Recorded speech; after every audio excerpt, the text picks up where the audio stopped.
di dalam masjid ya, katanya ini mau syahadat ulang. Saya pikir saya sempat ngomong nih ke dia, bayar lagi nggak? Ini bayar gak nih? Ya serius, kan kita kan namanya gue udah nggak ada duit nih. Udah 2.500.000 belum gajian nih, belum gajian, nggak ada duit nih gue, aduh ini bayar. Terus saya tarik dia tuh kalau keluar nih, saya kan masuk dalamnya, Ji, saya pastiin dulu ya, pastiin dulu, saya nggak tahu ya, saya panggil dia, Ji ke depan dulu Ji, bentar, saya bilang gitu. Kenapa? Ji, ini syahadat ulang, bayar gak nih? Gue bilang, gue sih nggak mau duit, gue bilang. Udah, katanya masuk aja, dia juga nggak ngomong seperti itu kan, akhirnya masuk. Ya udah, Babe Fadlannya duduk, saya syahadat ulang lah. Syahadat ulang. Itu udah pinjemin peci nggak? Nggak ada peci. Nggak ada pakai peci itu diambil lagi. Iya kan? Nah setelah itu udah syahadat nih, udah syahadat kan? Gue pikir ini bayar nggak nih, bayar nggak? Gue pikir ada pikiran seperti itu, ya kan? Terus? Pasti ada pikiran seperti itu. Bilang, ini bayar nggak nih ya? Cuman nggak lama kemudian kan dibikin sertifikat di situ, tanda tangan sama disuruh bawa foto kan, katanya buat tempel di situ. Saya tanda tangan, saya bikin foto, dikasih fotonya juga ke pengurusnya ya. Nah udah itu nggak lama kemudian ya ngobrol-ngobrol, nggak lama kemudian ada bawa tuh bingkisan. Bingkisan. Saya pikir bukan punya saya ini mah, buat orang lain kali, ya kan? Gue di dalam hati saya, ini nggak bayarnya udah alhamdulillah nih. Gue nggak bawa duit nih, gue udah nggak ada duit ya kan, saya pikir begitu ya. Namanya baru ya. Akhirnya dikasih ke saya tuh bingkisannya. Aduh, isinya apa? Isinya ada buku Iqra, Al-Quran, sajadah. Terus mau kena nggak? Nggak. Kira-kira mau kena. Sarung sama baju koko. Baju koko. 5 tuh. Alhamdulillah. Mungkin deg-degan juga tuh. Terima juga nih. Bayar kan? Bayar. Ini kan saya belum selesai nih, Pikiran saya masih di situ kok. Pikiran saya gara-gara itu saya, terima dikasih kan sama Babe Fadlan nih, saya terima. Ya oke. Dalam hati gue nih, bayar kan? Jangan satya. Bayar nggak nih ya? Saya juga bingung nih. Terus nggak lama kemudian dan nungguin waktunya nih kan, udah mau balik ya. Dia bilang, udah makasih ya. Ini gratis nih, nggak salah. Nah, dari situ akhir pulang dong. Wah gratis kok. Nggak dikasih uang zakat ya? Waktu itu? Nggak ada. Cuma dikasih itu aja. Bener nggak dikasih uang zakat? Nggak ada. Bener? Nggak ada. Sekarang gue yang kasih nih. Bener. Ini zakat buat mualaf nih, bener. Serius, bener. Tolong diterima ya. Dan ntar bawa pulang. Bener. Mualaf itu adalah salah satu dari 8 golongan yang berhak terima zakat. Kok bengong sih? Beneran ini terima? Beneran kok. Beneran. Waktu kemarin gue bayar. Ya kan bingung. Ya mungkin ini nggak sampai 2,5 juta. Iya. Cuman kan dari lumayan lah. Ya cuman sih sempat mikir ke situ ya. Saya pikir, wah ini masih saya pikir bayar gitu. Kalau masuk Islam tuh sebenarnya dijelasin juga sama Babe Fadlan, masuk Islam itu gratis, nggak ada yang bayar gitu. Ada yang bayar gitu. Cuman kemarin aja oknumnya aja seperti itu, berbuat seperti itu dan membodoh-bodohi kita para mualaf yang nggak tahu sebenarnya gitu loh. Ya kan, mungkin yang minta duit itu kan lu mau syahadat situ kan, ada 3 ustadz katanya. Ada 3. Mungkin yang 2,5 juta itu sebagian buat bayar yang 2 ustadz datang ongkos. Mungkin. Mungkin kita berprasangka positif aja, positive thinking. Mungkin juga mereka juga beliin makan sama lu kan, buat lu kan. Ada ayam gorengnya kan. Iya. Ya pasti itu juga lah. Jadi kita nggak usah suzon. Iya benar. Kita berprasangka baik aja. Saya sudah ikhlas gitu. Ikhlasin aja. Sudah ikhlas tuh kok. Benar kok. Nah, terus habis itu udah kan ada nama Islam, kan ada dikasih nama Islam kan. Lu minta nama Islam? Minta dong. Kasih teman saya. Apa nama lu apa? Muhammad Al-Fatih. Masya Allah, kirain Cheng Ho. Dikasih nih Muhammad Al-Fatih. Masya Allah. Al-Fatih. Ya kan? Sertifikat udah ditulis. Udah di ini ya, di mualaf di sertifikat udah ditulis gitu. Terus? Nah, cuma kan saya kan untuk kan sertifikatnya kan sebenarnya kan boleh diambil sama enggak, ya kan saya titipin aja deh waktu itu kan sempat dititipin aja karena dengan cerita-cerita ya, dengan cerita-cerita itu kalau misalkan yang bagi mualaf ya, mualaf nih sorry nih mualaf nih, mualaf itu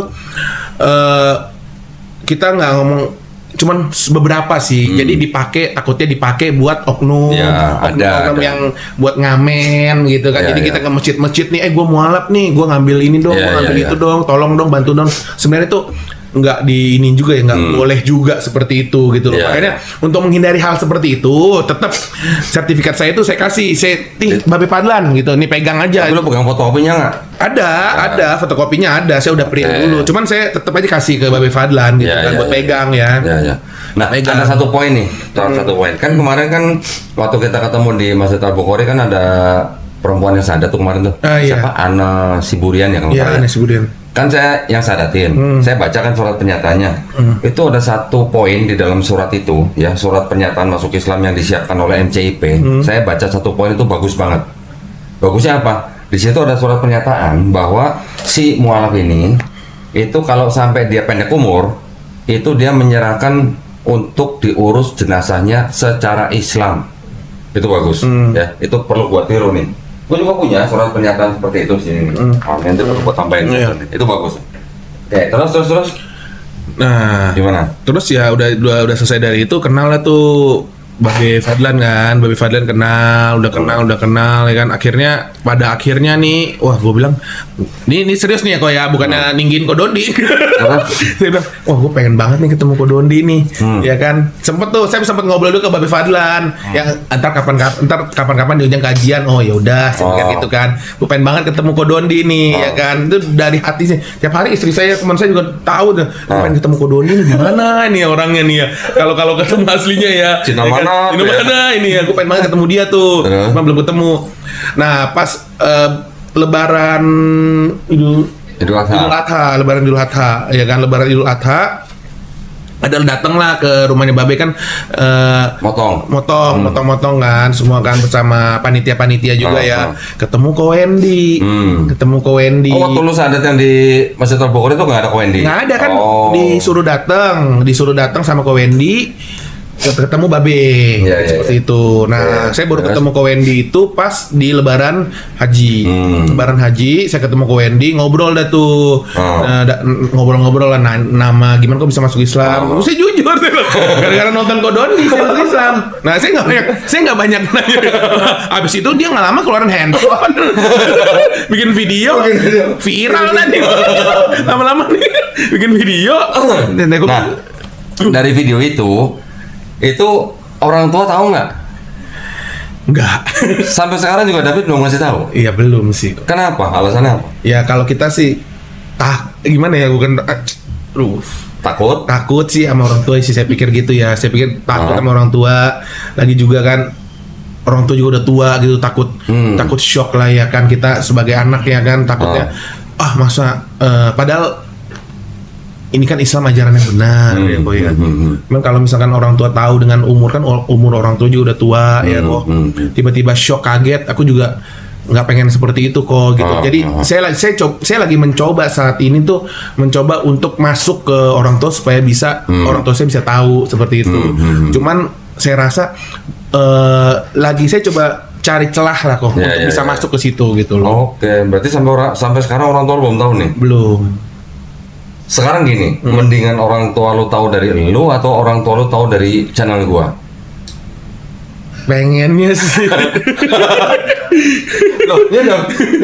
Mendingan mana? Kan mendingan tahu dari lu. Iya, pasti dari saya sendiri gitu loh kok. Cuman kan siapa tahu dengan melalui channelnya Kodondi sebagai penyambung lah, sebagai jembatan, sehingga aku bisa ngejelasin juga gitu loh. Mungkin sampai saat ini saya belum ada keberanian untuk memberitahu kepada orang tua saya gitu loh kan, karena ke saudara-saudara saya juga gitu loh kan, karena di dalam yang tadi saya bilang kok, poin yang pertama saya bilang, menurut keluarga kita sebagai Chinese ya, Islam itu seperti apa kan Kodondi tahu ya. Islam itu bawaannya, pikiran mereka itu adalah satu yang negatif, semua yang buruk semua kan, tapi ternyata nggak seperti itu yang saya rasakan. Nah sekarang gini, sekarang kan David udah tahu nih ajaran Islam gimana. Sudah pernah dengar belum kalau kita di Islam kita diajarin untuk menghormati orang tua? Sudah dong. menghormati ibu malah 3 kali lebih tinggi kadarnya daripada kita menghormati ayah. Sudah tahu belum? Ya. Sudah. Nah, sekarang lu harus pinter-pinter cari ini. Gini. Kira-kira bokap lu itu lebih nurut sama nyokap atau nyokap lebih nurut sama bokap? Kalau Pertama, itu dulu. lebih ke nyokap sih, bokap mah iya oke-oke aja ke nyokap Oke, sih ya. berarti nyokap lu dominan. Lebih seperti itu. Sekarang lu sama nyokap lu dekat nggak? Atau Ya, lu dekat deket. sama bokap? Dua-duanya sih dekat ya. Dua-duanya dekat. Nah, Dua-duanya dekat. kalau gitu gimana caranya lu ngasih taunya nyokap lu dulu? Nyokap lu dulu nih, lu ambil hatinya. Nah, iya itu. Bukan ambil uangnya ya. Ambil hatinya. Ambil hatinya. Iya. Lu harus bagaimana caranya lu bikin nyokap lu seneng dulu. Iya, ya itu kalau saya bilang saya Gitu. lagi nyari celah nih ya kan. Saya lagi nyari celah gimana untuk masuk ke mama ya kan. Untuk masuk ke mama supaya saya bisa bilang nih ya kan. Mungkin kalau emang tahu dari channelnya Kodondi juga ya kan. Mama sih sebenarnya ya panggil Kodoni tadi panggil Boleh. dipanggil ke rumah ya kan, nggak ada yang tahu ya kan. Nah, Mama- sekarang gua tanya lu, nyokap lu demennya makan apa? Ya kita bawain aja ntar gua dateng gua bawain. Iya kan, itu nanti Iya dong. dia bilang, kalau mama sih yang mama pernah bilang ke saya Ah. kalau gaul sama orang yang bener, Iya. jangan yang narkoba, jangan Iya. yang mabok, jangan yang judi gitu ya kan. Kok nggak bilang jangan yang minum? Lalu yang minum soalnya. Mabok. Jangan dia si mama bilang seperti Iya, itu. jangan mabok. Ya jangan mabok, jangan judi, jangan yang bener-bener, jangan narkoba Iya, iya. dan lain-lain lah. Lalu bilangnya gimana? Kan Kodoni bener. Enggak, lu bilang sama nyokap gimana? Iya. Enggak, mah saya mau cuma bawain doang. Ya, enggak gitu juga. Enggak. Ya kan? Ya Iya, gitu iya, ya. Jadi ya saya sih harus positif ya kok ya, harus Iya. yakin gitu loh. Iya. Tapi suatu saat nanti atau secepatnya ya, secepatnya mungkin pengennya orang tua juga masuk juga Islam Iya, sih. tapi gitu loh. lu kan sudah tinggal tidak satu rumah kan sama orang tua kan? Udah Enggak, berarti kan maksudnya kan Tapi sering datang juga sebulan sekali ada lah. sebulan sekali. Sebulan sekali Kurang main. aja, orang mas seminggu sekali ya. Masa sebulan Kadang sekali? 2 minggu kan saya kerja juga kok, ya kan. Oh. Kadang-kadang urus istri udah. Oh. Kadang-kadang juga istri juga suruh pulang saya pulang Iya, iya. gitu. 2 minggu 3 minggu lah. Ya paling lu cepet. bagaimana caranya lalu rutin lah kunjungan orang Iya, tua lah, pasti, ya. pasti. Maksudnya gini, lu cari waktu yang paling tepat, yang paling tepat buat ngasih orang tua, buat ngasih tahu orang tua gitu. Nah, gue sering pesen nih sama temen-temen yang masuk Islam. Kalau dulu sebelum masuk Islam sama nyokap sama bokap tuh sudah hormat dan sayang, setelah masuk Islam harus lebih hormat, harus lebih sayang. Dengan begitu nanti orang tua lu ngeliat, oh iya ya, anak gue masuk Islam jadi lebih baik ya, jadi lebih sayang sama gue ya. Gitu, itu yang harus bisa tunjukin. Ya, Paham maksud gue ya? paham. Lu gimana caranya lu nunjukin gitu supaya nyokap lu tahu lu berbeda ketika lu udah masuk Islam gitu. Dan lu harus bisa ya minimal meluruskan apa yang mungkin sekarang orang tua kita tuh masih berpikiran yang buruk terhadap Islam. iya. Itu juga harus penting gitu soalnya. Cari tahu dah caranya gimana dah. Ya, nanti saya pasti kok, pasti Ya. saya akan cari tahu hal seperti itu dan saya akan bilang ke mama papa juga ya kan, secepat-cepatnya si pengen saya bilang juga gitu loh. Maksudnya gini, kita juga ya gimana ya, harus bisa ngasih tahu orang tua, mereka harus bisa bedain antara Islam dan Muslim. Ya, Iya. Islam ini kan ajarannya, agamanya, Muslim ini kan orangnya. Belum tentu Muslim ini bisa mewakili ajaran Islam dengan baik, gitu. Jadi jangan patokan sama Muslimnya, harus patokan ke Islamnya, itu yang penting. Iya. Cari tahu dah, Siap. gimana dah. Nanti saya akan cari Cepatnya. tahu, iya, cepatnya. Nah, Cepatnya. terus habis lu ada di Masjid Al-Bukhari yang kedua kali itu, terus gimana? Mulai ibadahnya gimana? Ibadah saya disuruh sholat 5 waktu kan. Yang pertama kali kan saya kan masih belum tahu ya cara-cara wudhu, diajarin juga sih Di situ. di Masjid Al Bukhari diajarin. Cuman kan kebetulan Ram juga Muslim ya, Islam juga dia ajarin juga gitu kan cara wudhu ya kan, cara sholat 5 waktu ya kan. Alhamdulillah sih udah bisa sholat sendiri saya mah. udah bisa. Awal-awal kan ya walaupun baru berapa 2 surat ya. Sekarang berapa? 2 surat? 2 3 3 2 Ya, Alhamdulillah sudah bisa sholat sendiri lah ya kan, saya udah Ya, bisa ya. pelan-pelan ya. Tapi lu udah sunat? Udah. Sebelum masuk Islam udah sunat? Sudah. Oh, oke. Ayah, bokap, saya, adik udah sunat semua. Udah sunat semua. Sunat. Nah, selama belajar sholat itu ada kesulitan nggak? Ya pertama sulit ini doang apa kalau duduk ya kan, duduk antara pas dua sujud. duduknya. Nah, duduknya kan pertama kan masih nyangkut Iya. nih, waduh nyangkut celana gitu kan. Sempat ngejeledak ke belakang nggak? Enggak sih, Oh, enggak. cuman agak pegel gitu kan, Pegel. nahan gini kan. Cuman Iya. sekarang sudah biasa gitu. Ya, udah lemes udah ya. udah enak sih. Iya. Udah gampang. Pertama susah sih emang. Saya pikir, wah, cuman kita mungkin dilatih tiap hari ya bisa. Jadi udah bisa Iya, duduk di antara dua sujud kan Iya, gitu. Itu yang pertama yang susah. Oh. Terus kalau misalkan terus sambil belajar kan kita kan saya kan mau coba sholat sendiri ya. Jadi saya sambil baca lah, ambil megang handphone juga kadang-kadang baca gini kan. Tapi udah lancar kan? Udah, lancar. udah. Dikasih buku ini nggak? Dikasih buku ini? Ada ini ada. Ada? Oh. Ada kan? Ya. Buku ruku Ada ya? yang kecil dia kecil. Oh, yang kecil. Yang kecil. Buku Ikro ada? Ada Ikro ada. Berarti udah belajar Ikro?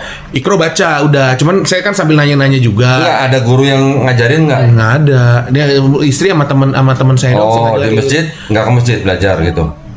Rutin gitu nggak? sibuk kerja sih. Oh, ya kan kerjanya cuman pagi sampai sore kan? Bukan pagi sampai pagi kan? Cuman Di rumah aja kerja udah tetap. Oh, kerjanya di rumah? Di rumah. Enggak, di rumah kan sambungin kerja yang dikerjakan Oh. gitu. Cuman tetap baca juga kok, tetap baca juga diajarin Nggak, sama istri. kalau belajar Ikro nggak efektif kalau belajar dari orang rumah atau dari temen yang nggak rutin tuh nggak efektif. Maksudnya harus ada guru yang khusus, jadwalnya juga khusus. Itu yang bagus. Boleh tuh. Mau? Boleh. Benar, ya udah. Nanti gua atur sama Suci ya. Ya, boleh. Diatur nanti. Tapi lu sediain waktu seminggu 2 hari. Seminggu 2 hari. 2 hari. Termasuk hari Minggu bisa, Minggu bisa. Bisa. Lu hari apa aja lu bisa, lu tentuin. Satu kali pertemuan 90 menit, ya. Dan itu lu nggak usah bayar. Nggak ada bayar, itu nggak ada bayar-bayaran. Tenang aja. Ngomong bayar Dia trauma ya. Minum dulu ya gue ya. Trauma dia 2.500.000. Lumayan lah ya itu ya.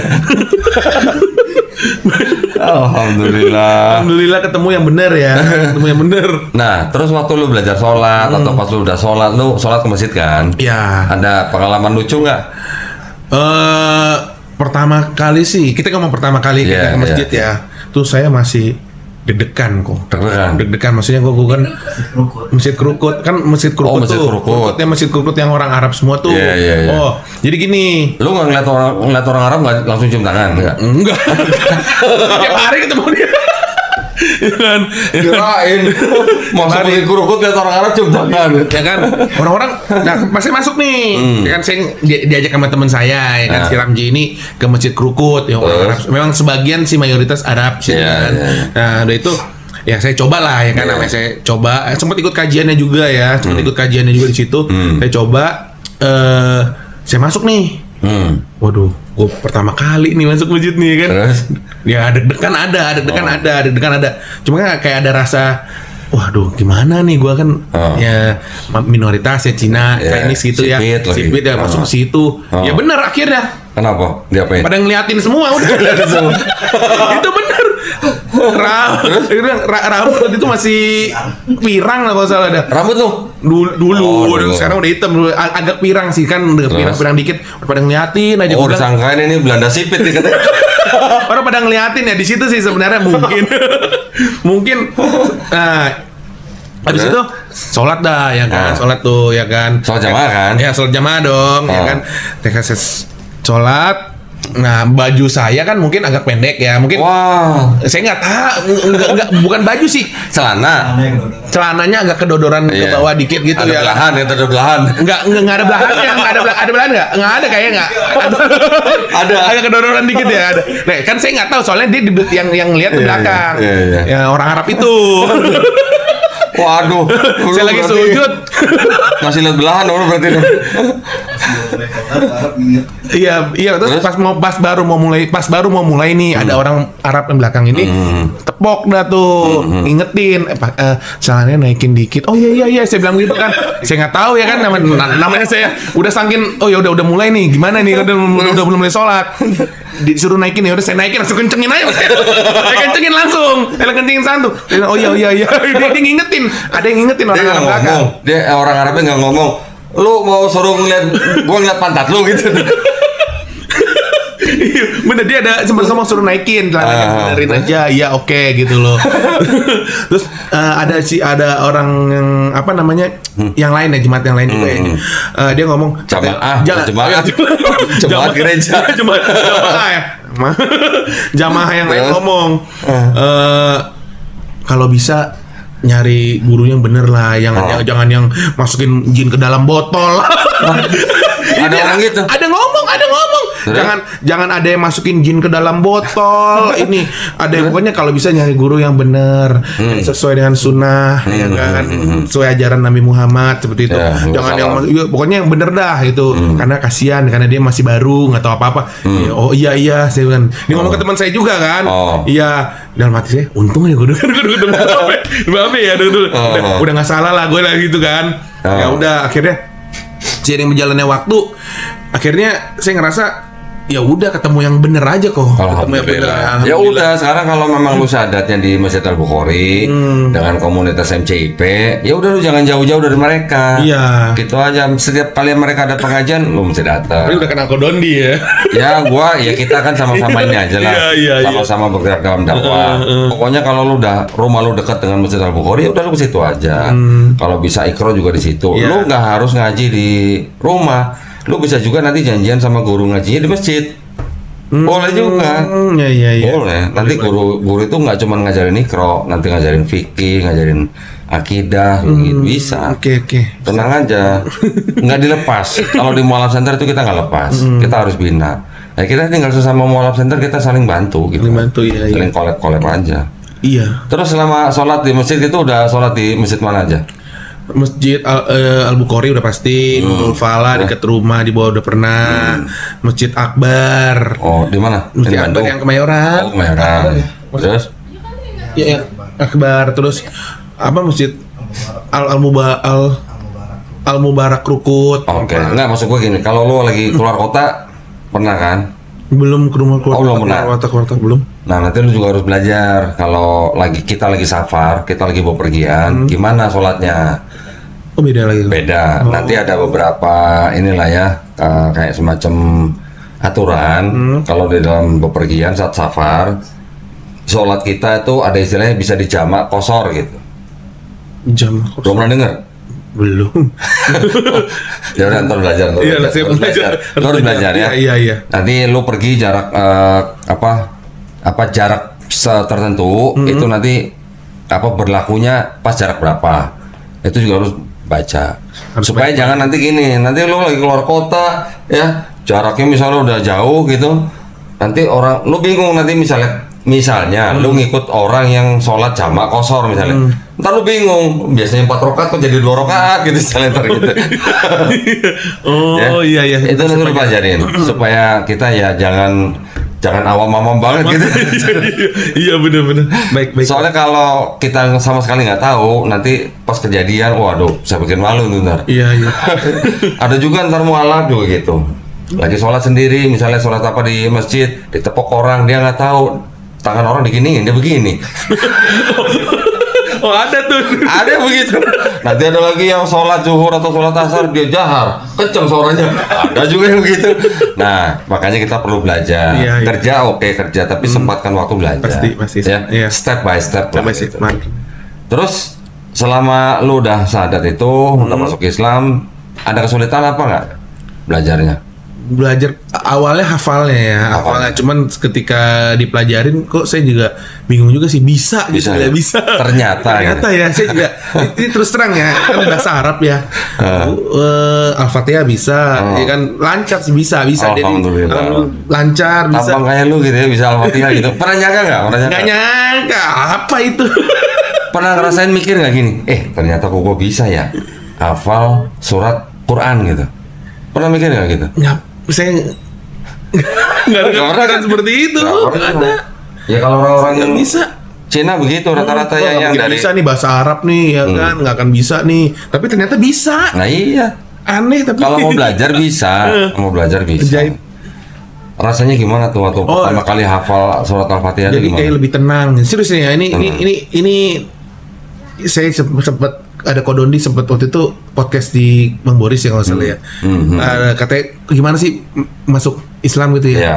Saya kan sempat lihat kok. Ternyata bener kok. Jadi lebih tenang, lebih adem gitu. Jadi saya menghadapi suatu masalah tuh lebih tenang gitu. Jadi nggak dulu kan saya kayak rasa menggebu-gebu nih, Iya. kayaknya pengennya agak emosional lah. Iya. Cuman sekarang tuh saya agak lebih tenang, lebih dipikirkan, lebih baik aja. Saya yang sering saya rasakan tuh lebih tenang sih kok. Lo tau nggak kenapa lo lebih tenang? Iya. Ayo. Tahu nggak kenapa? Nggak tahu kenapa. Karena lo udah mulai sujud. Apa hubungannya gitu ya? Sujud sama tenang ya? Iya, apa hubungannya? Kira-kira di mana hubungannya? Gitu kan? Ternyata otak manusia itu memang butuh darah dan oksigen sampai ke bagian paling atas ini. Kalau kita berdiri begini, darah dan oksigen itu nggak sampai ke bagian otak kita yang paling atas. Bagaimana caranya supaya sampai? Sujud. Kalau kita sujud kan kepala kita lebih rendah dari jantung. Iya. Nah, otomatis darah dan oksigen itu lebih mudah masuk ke dalam otak kita bagian atas. Kalau otak kita yang terutama bagian atas ini cukup mendapat darah dan oksigen, otomatis kita pasti lebih tenang. Iya, saya lebih tenang kok. Nah, Lebih itu. tenang, kayaknya lebih adem gitu, nggak gampang marah-marah, nggak. Kalau dulu mah, Dulu gimana dulu? Udah lah jatuh. Dulu dia jago ini ya, piring terbang ya? beli misalkan minuman kemasan kayak gitu jatuh itu aja langsung teriaknya kayak gimana. Oh lo. sekarang enggak kok. Nggak boleh, sekarang nggak? Lebih adem, nggak tau. Iya bener deh. Alhamdulillah. Alhamdulillah ya, Islam bener-bener membuat diri kita jadi lebih adem, bener. Ini beneran ya, ini Ya, saya pengalaman pribadi saya ya, nggak ada hasutan atau apapun ya. Iya, Beneran, ini beneran, serius. Terus, lu kan udah nikah nih. Nanti lu jangan kaget kalau baca di Al-Quran, suami boleh pukul istri. Udah pernah baca belum? Waduh, belum tuh. Lalu gimana tuh? Ada ayat di Quran suami boleh pukul istri. Ayo lu. Ketawa dia. Nggak tahu itu. Nah, tetapi selain ayat itu juga ada juga ayat yang mengatakan di dalam Quran bahwa kita manusia seharus taat kepada Allah, juga taat kepada Rasul. Ya, taat Allah, taat pada Rasul. Jadi caranya bagaimana kita menjalani hidup ini ngikutin sunnah Rasul. Sekarang kita harus baca juga. Jadi memang harus banyak baca kalau Iya, ya. betul. Apalagi kalau kita baru masuk agama tertentu. Kita baca sunnah Rasul. Pernah nggak Rasulullah itu memukul istrinya? Pernah nggak? Kalau nggak ada, kan kita suruh taat sama Rasul. Kalau Rasul nggak pernah mukul istri, berarti kita juga jangan mukul dong. Iya, gitu. iya. Walaupun di Quran boleh mukul istri, yang ada syarat-syarat atau caranya atau syaratnya nggak boleh mukul di muka. Ya, nggak boleh mukul yang berbekas. Nah, caranya gimana? Nggak boleh mukul di muka, nggak boleh mukul yang berbekas. Caranya gimana? Caranya. Hah? Nah, kita tinggal ngikutin caranya Rasul gimana. Kalau Rasul nggak pernah mukul istrinya, berarti kita nggak boleh mukul istrinya. Iya. Gitu. Ya, jangan kaget maksud gua nih. Ini kan David nih baru nih. Kalau seseorang kalau baru masuk Islam itu memang kalau nggak punya guru atau yayasan khusus yang membimbing dari nol, itu memang seperti orang baru masuk hutan gitu. Nggak tahu mesti kemana-kemana gitu. Iya, bingung, masih bingung. Nah, makanya sudah ketemu Mualaf Center Indonesia Peduli kan, sudah kenal Wendy, sudah kenal Ustadz Fadlan dan teman-teman MCIP, sudah jangan lepas dari komunitas itu. Iya, gitu. pasti. Ya, Pasti. Itu pesan gua nih. Iya. Jangan sampai lo. Jangan sampai lepas, nanti ikut yang masukin juga. Nah. Itu banyak juga. Ada banyak juga. Kita ketemu, tapi jin masukin buatan cincin. Kita ngambil dari tanah gitu, keluar cincin. Enggak lah. Iya. Nah, terus waktu lu pertama kali sholat, gimana rasanya? Pertama kali sholat nih, rasanya. Pertama kali lu sholat, rasanya gimana? Nangis? Serius nangis? Hah? Tampang kayak lu bisa nangis? Bacanya getar gitu. Oh iya. Iya. Wis. Gimana? Kalian lihat sih Oh, maksudnya pas sholat sendiri. sholat bareng. Sholat bareng di mana? Di rumah apa di masjid? Oh, di rumah. Nah, pertama sambil ngajarin kan. Oh. Ini saya ikutin istri dulu nih ya Iya, kan. iya, iya. Kan istri kan lebih tahu lah ya kan. Kalau saya keluar kan takutnya saya ini orang siapa ini. Iya, iya, iya. Saya ada kepikiran seperti itu kalau dulu pertama kali ya. Wajar. Pertama kali saya gue pengen masuk ke masjid ini sendiri gitu ya. Wah, gimana gitu kan. Ya, Istri iya. dulu deh yang ngajarin. Oke. Kadang-kadang dia pertama kali istri yang ngucapin dulu kan. Saya ngikutin dulu nih. Ya, lama-lama ya masa nggak bisa sih saya hafalin. Saya coba nih siang-siang kan kadang-kadang saya tulis di handphone ya kan. Tulis kalau saya baca. Wah, akhirnya bisa gitu loh kan. Itu pertama kali saya bisa ya, saya agak terharu di diri saya. Cie. Saya bisa nih kalau saya pamer juga ke dia. Cie. Pamer ke teman saya nih ya kan. Bang, gue udah bisa nih. Iya, saya ngerasa saya pamer. Ya, namanya baru ya kok ya, namanya baru ya kan Al-Fatihah. Iya. Wah, gue bisa nih Al-Fatihah nih. Lancar ya kan. Gue ya namanya seneng ya kok ya gimana sih. Iya, iya. Pengen aja tahu gitu loh, orang tahu gitu. Tapi lu waktu hafal surat Al-Fatihah dan lu praktekkan di dalam sholat, sebaiknya lu juga tahu artinya. Jangan cuma hafal doang. Lu harus tahu artinya. Lu tahu artinya, wah lebih ngeresep lagi.